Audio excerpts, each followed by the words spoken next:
Laporan malam ini kita mulakan dengan perkembangan COVID-19 di Sarawak hari ini.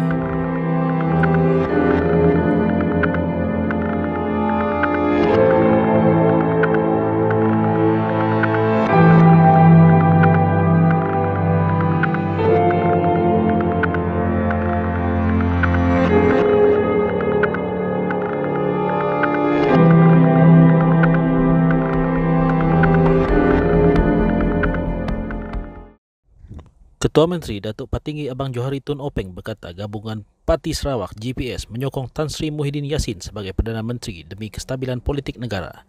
Kestabilan politik jelasnya merupakan faktor bagi kemasukan pelabur ke negara ini sekaligus baik untuk pembangunan. Kalau kita mempunyai kestabilan politik yang baik, maka ini akan menjadi tarikan kepada pelaburan kita dan juga kepada pembangunan kita. Sebab itu Yang Berhormat Perdana Menteri GPS menyokong Perdana Menteri menjadi Perdana Menteri kerana menstabilkan negara. Dan saya percaya bahawa kalau negara kita stabil, kita dapat menghadapi cabaran yang lebih besar. Pada majlis perjumpaan khas Perdana Menteri bersama Pejabat Awam Sarawak dan Persekutuan di Kuching hari ini, Abang Johari turut memuji usaha Perdana Menteri yang disifatkannya sebagai begitu gigih dalam menangani masalah COVID-19 di negara ini.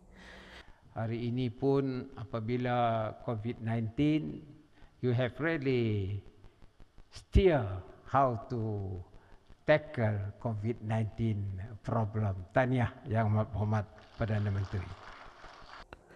Sementara itu, Perdana Menteri menyatakan penghargaannya atas sokongan yang diberikan GPS kepadanya. And of course, terima kasih kerana pernyataan sokongan kepada saya, which I did not expect. In this special meeting, expression of support from Chief Minister of Sarawak towards me personally, of course, as a government, as a leader of the government, not now, of course, as you mentioned, for the future as well. Saya serah pada Allah, mudah-mudahan doa kita ini akan dimakbulkan insya-Allah. Penduduk di Bintulu menyambut baik keputusan Jawatankuasa Pengurusan Bencana Bahagian Bintulu yang mewajibkan ujian saringan COVID-19 sebelum dibenarkan masuk ke bandar Bintulu. Pengurusi Persatuan Penggerak Pelancongan Bintulu, Ismawi Ishak berkata tindakan itu wajar memandangkan kes COVID-19 di Bintulu meningkat sejak kebelakangan ini. Saya berpendapat bahawa adalah wajar tindakan Jawatankuasa Bencana Bahagian Bintulu yang memutuskan sesiapa yang ingin memasuki Bintulu perlu saringan COVID-19. Ini kerana sejak hari ini kes COVID semakin meningkat di Bintulu dan harus usaha yang lebih konkret untuk memastikan Bintulu dapat pertama sekali dapat mengurangkan kes COVID daripada terus meningkat, dan seterusnya usaha ini mestilah daripada semua pihak dan harus mematuhi SOP yang telah ditetapkan oleh kerajaan. Dengan itu kita berharap COVID dapat dikurangkan dan terus menurun di Bintulu. Saya amat bersetuju dengan pelaksanaan ini kerana dengan cara ini ia akan dapat mengurangkan merebaknya virus COVID-19 ini di bahagian Bintulu. Seperti yang sedia maklum, kita semua mengetahui bahawa Bintulu sekarang ini adalah di antara bahagian yang tertinggi wabak COVID ini di negeri Sarawak.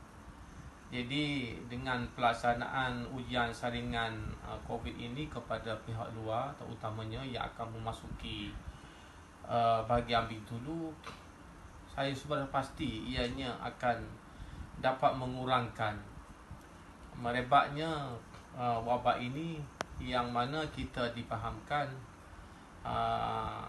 wabak ini datang daripada bahagian-bahagian luar Bintulu, selain daripada di Bintulu sendiri. Jadi sekali lagi saya menyokong penuh cadangan pihak kerajaan negeri dan Jawatankuasa Pengurusan Bencana Bahagian Bintulu untuk membuat saringan dan memperketatkan lagi Saya syarat orang luar untuk masuki bahagian Bintulu ini. Pada Rabu, Pengerusi Jawatankuasa Pengurusan Bencana bahagian Bintulu, Jack Aman Luat berkata, semua individu yang ingin masuk ke zon Bintulu menjalani ujian saringan 3 hari sebelum melakukan perjalanan. Katanya, keputusan ujian saringan tersebut hendaklah dijadikan dokumen sokongan semasa memohon permit polis untuk merentas zon. Sekiranya tiada keputusan ujian saringan COVID-19, pihak polis tidak akan meluluskan permit pergerakan tersebut. Pengecualian akan diberikan kepada individu yang perlu merentas masuk ke Bintulu atas sebab kecemasan, dan dokumen sokongan hendaklah dilampirkan seperti temu janji di hospital atau menghadiri pengkebumian. Sarawak mencatat jumlah individu teramai telah melengkapkan kedua-dua dos suntikan vaksin COVID-19 iaitu 25,236 orang setakat Rabu. Menteri Kesihatan Datuk Seri Dr. Adam Baba menerusi Twitternya berkata, ini diikuti Selangor, Sabah, Kuala Lumpur, Perak, Pahang dan negeri-negeri lain. Ini bermakna 215,395 individu dalam kumpulan fasa pertama program imunisasi COVID-19 kebangsaan telah melengkapkan 2 dos suntikan vaksin.